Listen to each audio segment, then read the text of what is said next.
Hello दोस्तों, ये है हमारा मैथमेटिकल फिजिक्स का लेक्चर नंबर 3 बीएससी के लिए, जिसमें मतलब आज तक हम जो पढ़ते आ रहे थे, जो 2 क्लासेस में हमने पढ़ा था, अपने 11-12 में उन सारी चीज़ों को अच्छे से पढ़ा होगा जो हमारे लिए अभी इम्पोर्टेंट है बीएससी के लिए या फिर हमारे एमएससी के एंट्रेंस के लिए।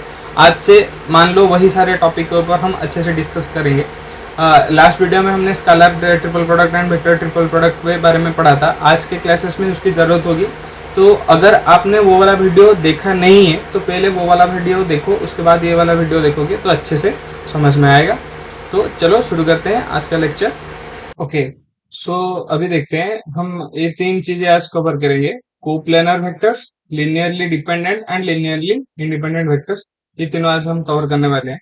तो पहले बात कर लेते हैं कोप्लेनर वेक्टर की। कोप्लेनर वेक्टर्स, ठीक है। अब मेरे साथ साथ लिखते जाइए कि let's say we have a set of vectors v1, v2, v3, right, vn up to vn। एक सेट ऑफ वेक्टर है हमारे पास v1 से vn तक। अगर ये सारे वेक्टर एक ही प्लेन में रहेंगे, वेक्टर्स आर कोप्लेनर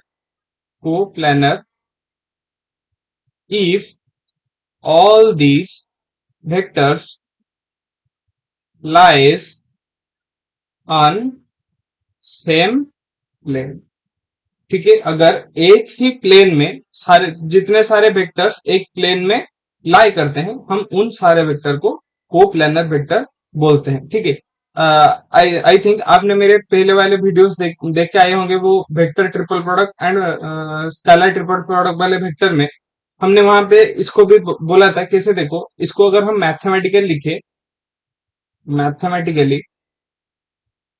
हम इसे ऐसे लिख सकते हैं। Let's say we have 3 vectors, vector A, vector B and vector C. अगर 3 वेक्टर हमारे पास ए बी सी है, तो ये अगर कोप्लेनर होंगे तो इसे हम रिप्रेजेंट कर सकते हैं vector A, vector B, vector C का box must be equal to 0, ठीक है। इसे बोलते हैं हम स्केलर ट्रिपल प्रोडक्ट। इसका मतलब अगर कोई 3 वेक्टर एक प्लेन में लाई कर रहे हैं तो उनका स्केलर ट्रिपल प्रोडक्ट हमेशा 0 होगा। ये क्यों होगा, इसका फिजिकल सिग्निफिकेंस मैंने स्केलर ट्रिपल प्रोडक्ट वाले वेक्टर में बताया है। आप जाके उसे देखो जरूर, प्ले लिस्ट में मिल जाएगा, मैथमेटिकल फिजिक्स वाले प्ले लिस्ट में मिल जाएगा, उसे जाके जरूर देखना, ठीक है। तो देखो, इसमें से एक क्वेश्चन कर लेते हैं कि मान लो अगर हमें कोई क्वेश्चन गिवन है कि let's say we have vector A is equal to 2i cap plus 3j cap plus 4k cap and vector b is equal to i cap plus j cap plus k cap and vector c is equal to मान लो i cap plus 3 lambda k cap, ऐसे given है। And ये given है कि vector a b c are coplanar, ठीक है। Find lambda, हमें लैम्बडा की वैल्यू पूछी है, यहाँ पे जो लैम्बडा गिवन है उसकी वैल्यू पूछे। तो कैसे करेंगे, आप खुद से करो, उसके बाद मैं करता हूँ, ठीक है। आई होप आप सबने इसको वीडियो को पॉज करके कर लिया होगा। देखो मैं करके दिखाता हूँ। तो हमने क्या बोला इसका आंसर, कि अगर कोई 3 वेक्टर कोप्लेनर होते हैं तो उनका स्केलर ट्रिपल प्रोडक्ट हमेशा क्या होता है, 0 होता है। तो इसका मतलब हमने इसको मैट्रिक्स फॉर्म में भी किया था, स्केलर ट्रिपल प्रोडक्ट कैसे करते हैं, ठीक है। तो यहाँ पे हम इसको ऐसे लिख सकते हैं, देखो 2 3 4 वेक्टर ए के लिए, वेक्टर बी के लिए 1 1 1, वेक्टर सी के लिए 1 0 3 लैम्बडा। इसकी वैल्यू हमेशा क्या होनी चाहिए, 0। तो देखो क्या हो जाएगी यहाँ पे वैल्यू, पहले हम लेंगे 2 is equal to 3 lambda minus 1 minus 3, ये चला जाएगा, रहेगा 3 lambda minus 1 plus 4 minus 1 is equal to 0। अच्छा, इसको अभी सॉल्व करते हैं। देखो 6 lambda minus 2 minus 9 lambda plus 3 plus sorry minus 4 is equal to 0। तो क्या हो जाएगा, देखो माइनस 3 लैम्बडा, यहाँ पे माइनस 2 माइनस 4 माइनस 9, 6, सॉरी ये तो 9 लैम्बडा यहाँ पे प्लस 3, ठीक है। ये हो गया माइनस 3 लैम्बडा, माइनस 2 प्लस 3 हो गया 1, यहाँ पे +3 is equal to 0, that implies -3 lambda is equal to -3 and lambda is equal to,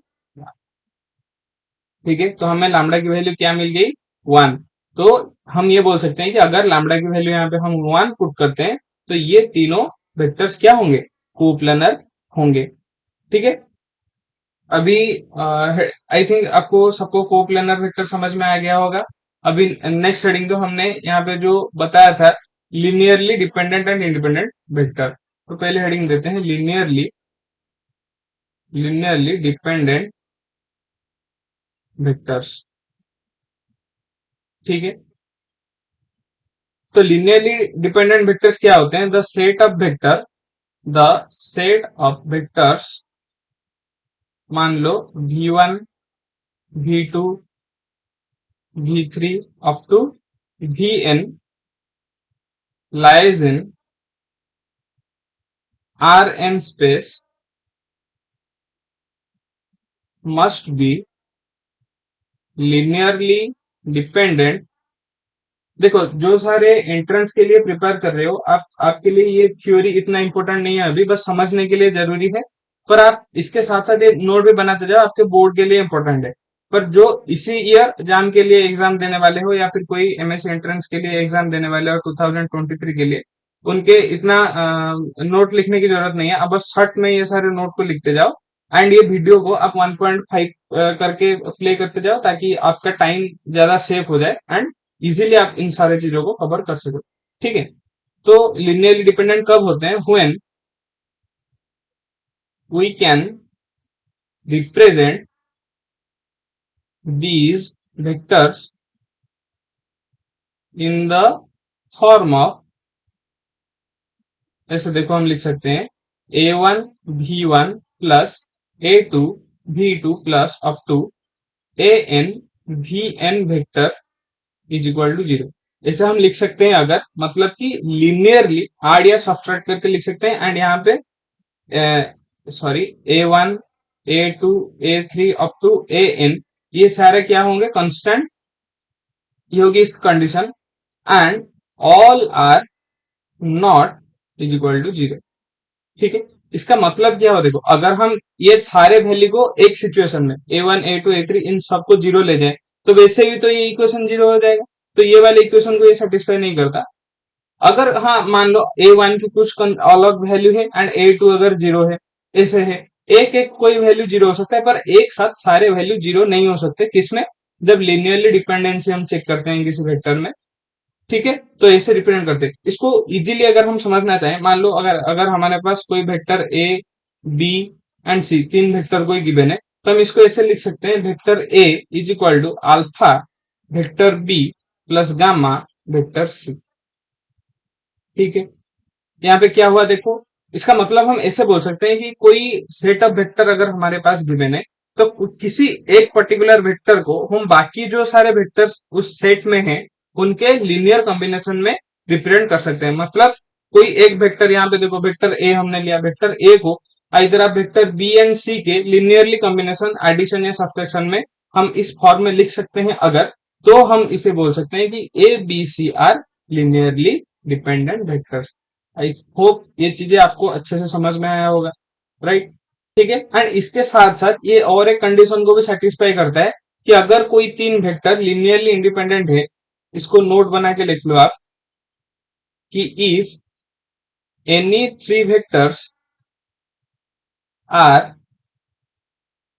linearly dependent,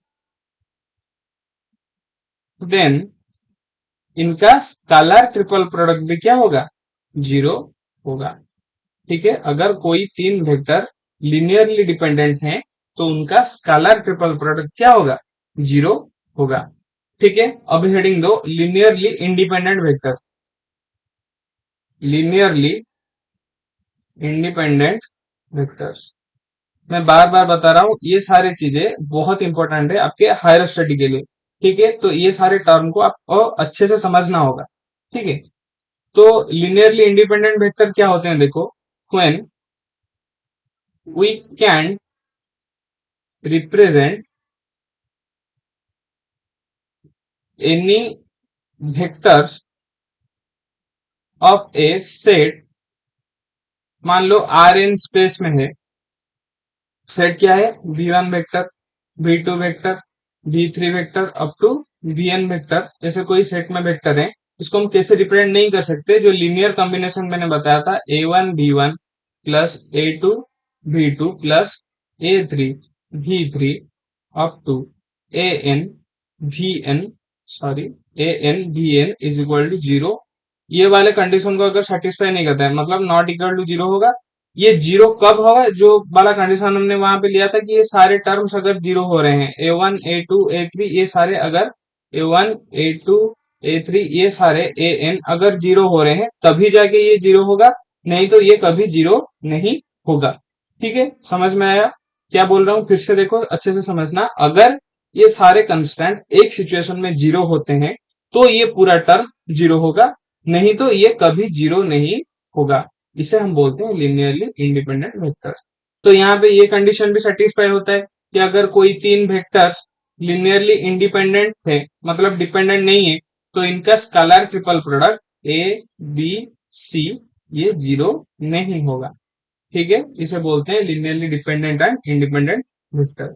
ठीक है, तो आई होप ये सारी चीजें आपको अच्छे से समझ में आ गई होंगे। अभी इसके बाद में जो सारे ऑर्थोगोनल वेक्टर, वो सारे वेक्टर हैं, उनके बारे में हम नेक्स्ट वीडियो में बात करेंगे। ठीक है, मिलते हैं नेक्स्ट वीडियो में, तब तक के लिए थैंक यू।